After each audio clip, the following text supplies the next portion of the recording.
A Cessna Caravan aircraft went missing on Tuesday evening. The light aircraft with a maximum of 8 passengers and 2 crew members went missing yesterday en route to the Jomo Kenyatta International Airport from Kitale. We understand that the aircraft's last contact was at 5 p.m. when it allegedly crashed 25 miles north of the Aberdare. Fly 540 and Fly SAX issued a asking families in the next of passengers and crew to convene at Weston Hotel, Nairobi for more information. There are reports that mobile phone signals from the missing plane has been located in Kinangop area of the Aberdares, but the search has been hampered by bad weather. Authorities launched a search and rescue mission that is expected to continue today.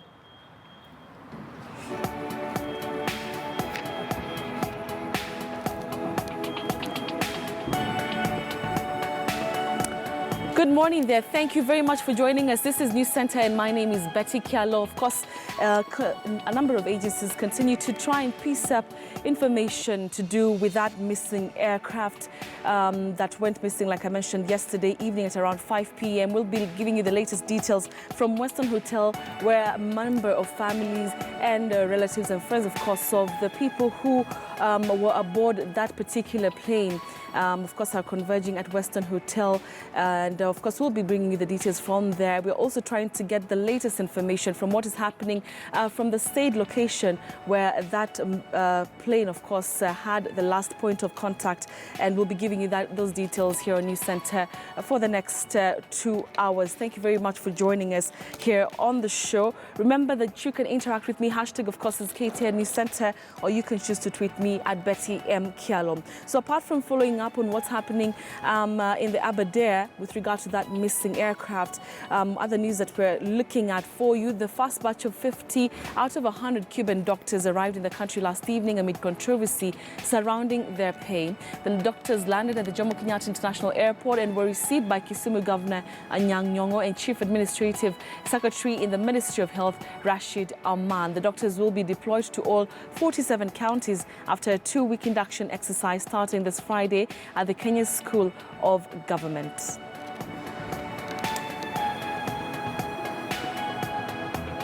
All right, something also that we are following up on: the Kenya Pipeline Company is dismissing reports that up to 95 billion shillings could have been lost through fraudulent deals involving some of its top managers. The company's managing director, Joe Sang, has stemmed the allegations as malicious and meant to tarnish the name of the corporation.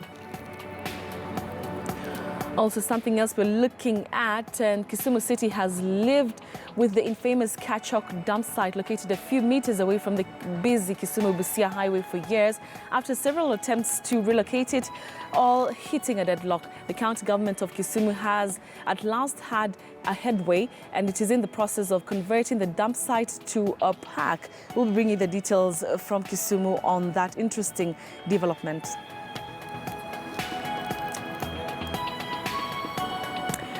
All right, thank you very much for joining us. My name is Betty Kialo. Let's get straight to that developing story. And a Cessna Caravan aircraft went missing on Tuesday evening. The light aircraft with a maximum of 8 passengers and 2 crew members was en route to the Jomo Kenyatta International Airport from Kitale. Now, we understand that the aircraft's last contact was at 5 p.m. when it allegedly crashed 25 miles north of the Aberdare. Fly 540 and Fly SAX issued a statement yesterday evening asking families and next of kin of passengers and crew to convene at the Weston Hotel, Nairobi for more information. There are reports that mobile phone signals from the missing plane has been located in Kinangop area of the Aberdares, but the search has been hampered by bad weather. Authorities launched a search and rescue mission that is expected to continue today. We now want to just take a look at that particular statement.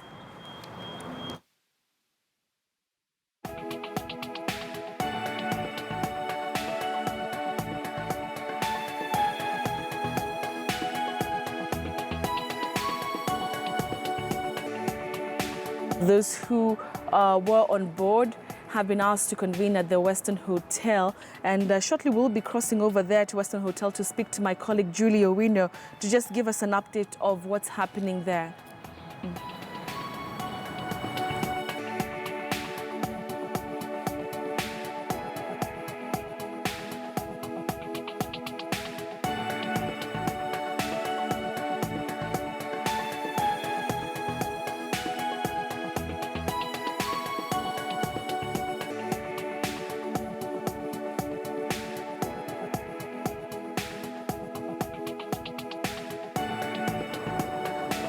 All right, so that on your screen, of course, is that joint statement that was issued yesterday by both SAX and Fly 540.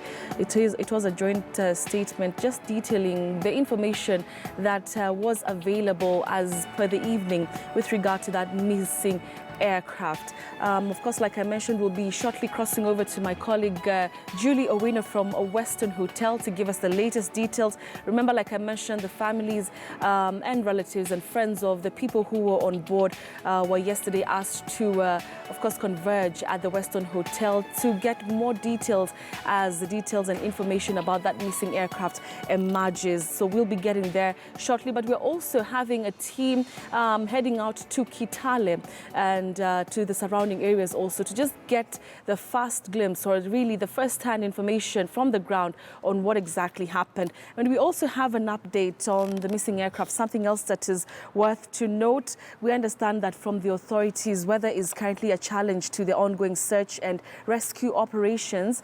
A national police chopper is already up in the sky, but weather condition is the problem. Following the missing aircraft, the National Disaster Management Unit, that's NDMU, appeals to members of the public to volunteer any kind of information that they may have, which could lead to, of course, the quick rescue and recovery. The suspected area of search is along the route from Kitale to the Aberdares, Thika, and JKIA here in Nairobi. That was the route that the plane was supposed to follow. And of course, the authorities also asked that if anybody has any information with regards to that missing aircraft, they may as well call a 999 or 911 or 112, among others, for any more information. Now, we understand that this is a multi-agency search operation on both land and air, which is currently ongoing as we speak. Agencies involved currently are the National Police Service, the Kenya Wildlife Service, National Disaster Management Unit, like I mentioned, the Kenya Red Cross, the Kenya Forest Service, Aviation, Accidents Investigation, among others. And of course, these agencies are appealing for calm from the public as they continue to, of course, conduct the search, rescue and recovery mission. All right, so we'll be going back to that story in a few moments. We'll be speaking to my colleague, Julie Owino from the Weston Hotel, just to talk to us about the kind of people and who exactly has converged at the Weston Hotel since that alert was given out yesterday to the public. Let's now move on to another developing story also as we just continue to piece up more information about the missing aircraft. And the first batch of 50 out of 100 Cuban doctors arrived in the country last evening amid controversy surrounding their pay. Now, the doctors landed at the Jomo Kenyatta International Airport and were received by the Kisumu Governor, Anyang' Nyong'o. Well, that is exactly what happened. Let's just take a look at the details of that story.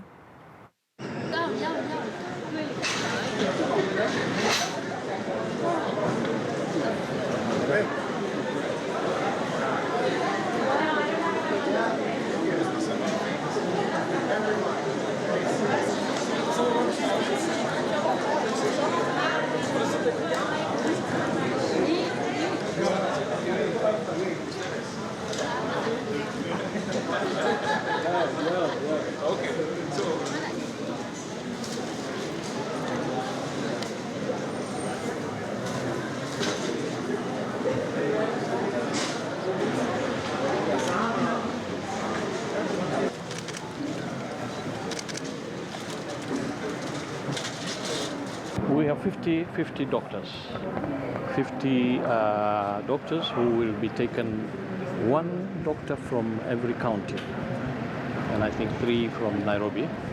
So that's a total of 50 doctors who will go and spend a program of 2 years training again in the area that I've said Cuba has excelled in, which is family medicine, being able to work at really the front edge of healthcare, the primary healthcare, where they will interact very closely with the community. We had a council of governors meeting yesterday, and one of the things we discussed was receiving the Cuban doctors. And I'm here on the behalf of the council of governors, and I'm also the vice chair of the Committee on Health of the council of governors, chaired by my friend Dr. Kuti, the governor of Isiolo. And we went both of us have been to Cuba at different times with Dr. Kuti, so we are fully conversant with what is going on. Let's just underline one important thing, that when it comes to delivery of universal health care, you can have no better example than Cuba. Now, the Kenya Pipeline Company is dismissing reports that up to 95 billion shillings could have been lost through fraudulent deals involving some of its top managers. The company's managing director, Joe Sang, has stemmed the allegations as malicious and meant to tarnish the name of the corporation. Now, addressing the media on Tuesday morning, Sang said the amounts quoted far outstrips the company's budget. Julie Owino has the details. Once again, the country woke up to reports that billions of shillings could have been lost at the Kenya Pipeline Company to the tune of 95 billion shillings through corrupt deals. This has seen detectives sprung into action to probe what could be the country's biggest sleaze. And Tuesday morning, the company's managing director, Joe Sang, sought to respond to the graft allegations. We find these allegations quite inaccurate, astonishing, maliciously calculated to injure KPC as a responsive organization that is currently fulfilling its mandate to the Kenyan people. KPC has been put on the spot over several tenders, including the award of 18 billion shillings tender to a Lebanese firm, Zahim. The issue about the Zahim being blacklisted is actually, I'll say, speculations and hearsay, what we all heard in the media. But at the point of evaluation of this tender in 2014, that information did not come to our company. And out of the 40 bidders who bidded, Zahim, and it was an international tender. In an international tender, which is open, they all held the lowest at 48.4 billion. And that information is available for any scrutiny. But if I may Some of the tenders questioned at KPC, which the management now deny, are the capacity enhancement project of 2009 to 2010, which cost 15 billion shillings, KPC owned by an individual. Sinandet Kisumu pipeline costing 490 million shillings, fuel theft amounting to 950 million shillings, SCADA project which cost 8 billion shillings, and KPC illegally purchasing a 2-acre land along Nanyuki Road. 2 company officials have so far been sent on compulsory leave to pave way for investigations by agencies. What we've asked EACC is to give us more information on why the search warrants. Why were they searching these officers? That is the information we're waiting for. Once EACC writes to us, in line with our staff rules and regulation, we'll then be able to give or to take disciplinary measures. But for now, to allow for full investigations, we've requested the officers to proceed on leave. That's the action we've taken. With the ongoing crackdown on corruption across the country, KPC confirms they'll work hand in hand with EACC to ensure that all culprits are brought to book and thoroughly dealt with. Julie Owino, KTN News. All right, now, Victor Rotich, a single mother of 4, hit the headlines after her family of 3 children mentioned adversely in connection with the latest maize scam. Victoria, a farmer and a maize trader, has come out to publicly defend herself over claims she is part of a cartel that benefited from NCPB at the expense of genuine farmers. Elvis Koskei has the details. One trader, Shepchirchir, in the Eldoret depot, had made 786 deliveries. That was last week when Agriculture Cabinet Secretary Mwangi Kiunjuri classified the family of Victoria as part of a cartel that benefited from NCPB millions. 63-year-old Victoria Rotich maintains she's a farmer with a huge chunk of land in BD area, Moiben constituency. Victoria, or Victorina as she's commonly known, maintains she's a maize farmer as well as a trade of over 3 decades and has been delivering thousands of bags of maize to NCPB since 1982. She claims that small-scale farmers from as far as Nandi, Trans Nzoia, Elgeyo Marakwet and Uasin Gishu counties have been rushing to her for financial assistance in exchange of their maize produce. Nikakuja mwezi wa 11 tarehe 10 nikaanzia cereal. Ikiwa ni mahindi yangu yenye ilitoka kwa eka 1000 na mahindi yangu ya shamba hii yenye nimesimama naye sasa hii. Mpaka mwezi wa 4 ndio nikamalizia kazi yangu cereal. Na sijawahi kuipa kitu ya mtu, sijawahi kutoka kwa boma yangu, sijatoka kwa Wasingishu, hata sijui Nakuru, sijapita hata Nakuru. Mimi ninakaa tu Wasingishu na kusaidia. Hata hii watu ya Trans Nzoia wenyewe walikuja wakaomba msaada kutoka kwa mimi. Hata watu ya Elgeyo Marakwet wale wanatoka Embabut, ile forest ya Embabut wanakuja wananitafuta, tunasikia kuna wewe mama ni mama mzuri sana. Na mimi yote napokea hiyo watu. This, she says, was the reason she delivered huge numbers of bags of maize to NCPB. Na akitaka mimi niitie hawa wakulima yote yenye nilibeba, anaweza fanyia mimi mpango, niite hawa wote akuja ongelesha hawa.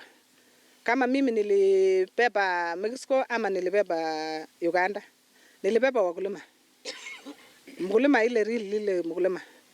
Tena mingi ni ya pika kunia 20, kunia 30, kunia 10. Waje kutoa majina tu ovyo ovyo. Hata unaenda kwa list, unatoa mtu ametoa mahindi mingi. Sio kweli kusema wale wote wamepeleka mahindi mingi cereal ni cartels ama walitoa Uganda. Victoria Rotich kutoka Moiben, huyo ni mkulima na ako na pesa kama hatuna kwa sababu cereal zinachelewa, hawa ni original wanatununulia. That aside, hundreds of farmers drawn from Wasingishu are on a neck.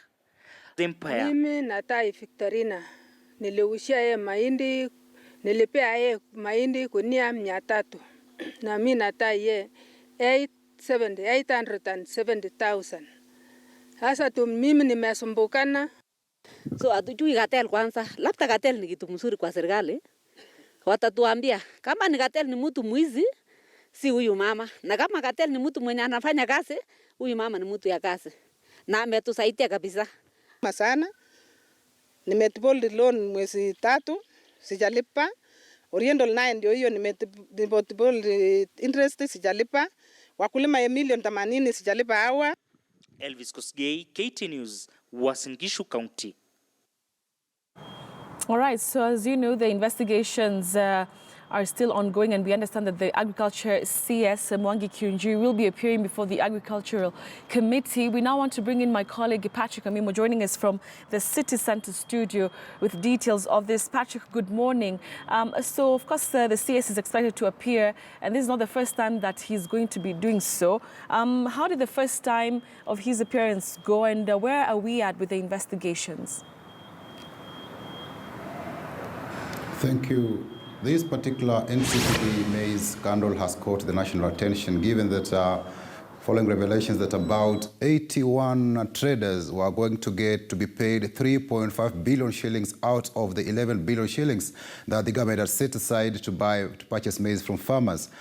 These, according to the minister, that is Mwangi Kiunjuri, the government had set aside 7 billion shillings to purchase 2 million bags of maize, but it ended up spending 11 billion shillings. Out of these, we've seen that around 12,100 farmers were paid. They are demanding to be paid this particular money, out of which 8 billion shillings has been used to pay 11,300 farmers, yet the government is still having a pending bill of 3.5 billion shillings to pay 961 farmers. When the CS appeared before the National Assembly's Public Accounts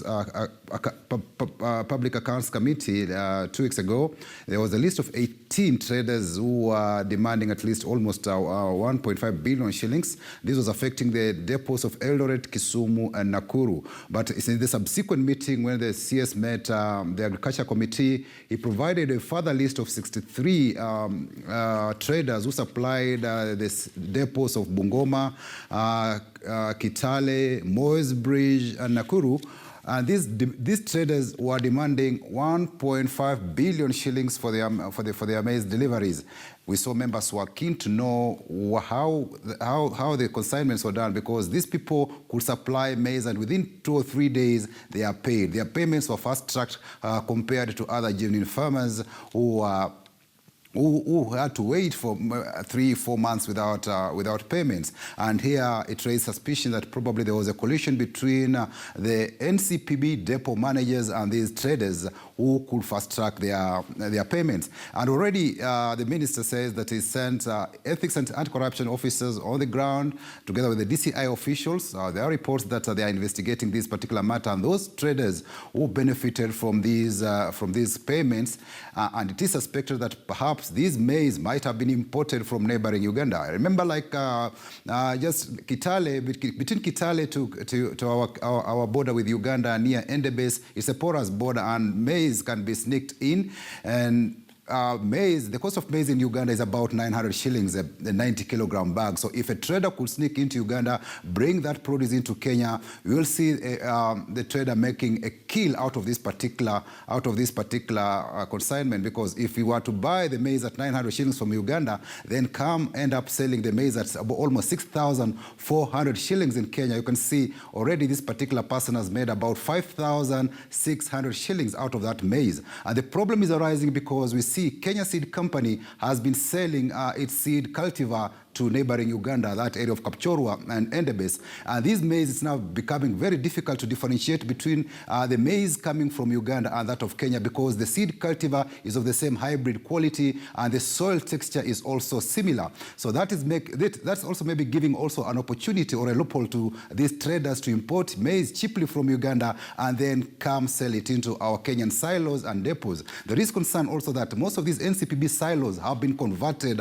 into private stores by millers. So these are some of the things that members wanted to know from the minister last time when he appeared before them, and they wanted at least an audit, a forensic audit of those who supplied maize to the NCPB, to know who the person was and how much was supplied to the store, in order to be able to smoke out those people behind these suppliers, because it's suspected that these people could only be fast-tracked, the payments could be fast-tracked because of influential persons who are pulling the levers behind the scenes. So its members are very keen to know who these particular individuals are, and that's why also maybe the Senate committee is keen to see, to get this particular report. The minister, Kiunjuri, did promise that within 21 days he will be able to give a full report on who supplied the over 6.5 million bags of maize to the NCPB in all the stores across the country.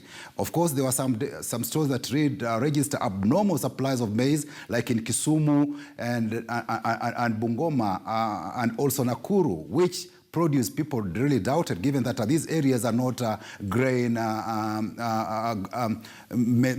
maize granaries for the country. So that is what is happening, Betty. All right, Patrick Amimo, thank you very much for that. Of course, he's going to be keeping an eye on that developing story to do with the NCPB scandal. He's given quite a great insight, of course, great insights there about where we are so far with the investigations. All right, we want now to go back to our top story this morning. And like I mentioned earlier, it has everything to do with that Cessna Caravan aircraft which went missing on Tuesday evening. We now want to cross over to my colleague, Julie Owino. Remember that we mentioned that the family and friends of the people who were on board that aircraft converging at Weston Hotel, and that's where my colleague Julie Owino is. Julie, good morning. So what can you tell us about the kind of people you've been able to interact with, the families of the people who were on board, and what kind of information do we have from there so far? Good morning to you. At this particular time, we've actually found the family members are actually converged here, but apparently they're not allowed to speak to media, and they've been kept in a separate room in which all of them are gathered, and we are being told that more family members are coming in. And one of the efforts that I've actually made is to try to talk to the SAX, officials, and they do not want to give us any information thus far. They're telling us to just be on the wait. They're still doing investigations, and that is what they're just speaking to us, to keep on waiting. They're going to tell us more, and they've also not allowed us to talk to the family members, and even when we approach some of them, they are actually scared to speak to us without their permission. So that is what we are waiting for so far, for them to actually talk to us. Let's talk about, we're seeing, it's quite calm wherever you are. Have you been able to see maybe officials from this particular aircraft, and what activities are you seeing there? Yeah, so far I've been able to see of the officials. I've actually spoken to 2 of them, and the 2 I spoke to, they were telling me they cannot give us any information thus far until they actually get much clarification from the other end on what exactly is happening. And we've also heard about a number of signals, phone signals that have been found at Kinangop, where they're supposed to clarify on this matter. So they're just telling us to be patient and wait on them, and they're going to give us more information. But what we don't understand is why they're not giving us permission to talk to their family members, being that they're supposed to tell us when is the last time they spoke to their family members before this incident happened. And also SAX is supposed to give us clarification on what is happening so far, who has been found and who has not been so found. So far, we're just depending on what is going on around, other information from the media, and also like we are hearing 8 passengers were also present in the craft, and two pilots were also involved in this incident. Now, they're reporting from the Weston Hotel, where the family and, of course, the friends of the people who were on board that aircraft that went missing yesterday evening at about 5 p.m. are converging. As you've heard from her there, not a lot of information being given so far by the officials from SAX, but we'll continue to keep an eye on what's happening there. Remember, like I mentioned earlier, we have a team that is heading closer to where the last contact was, and once they get there, they'll be giving us more information really about what they found out on the ground. Remember that we're also having an update to say really that the agencies that are currently involved, which includes the National Police Service, the Kenya Wildlife, the National Disaster Management Unit, the Kenya Forest Service, Aviation Accidents and Investigations, among others, are currently on the ground, and they're saying that the weather condition is still a challenge with regard to the ongoing search and rescue or recovery operations currently ongoing there. We'll get the details as soon as we get them and, of course, relay them to you. We'll take a short commercial break right now. Coming back in a few moments. Don't go away.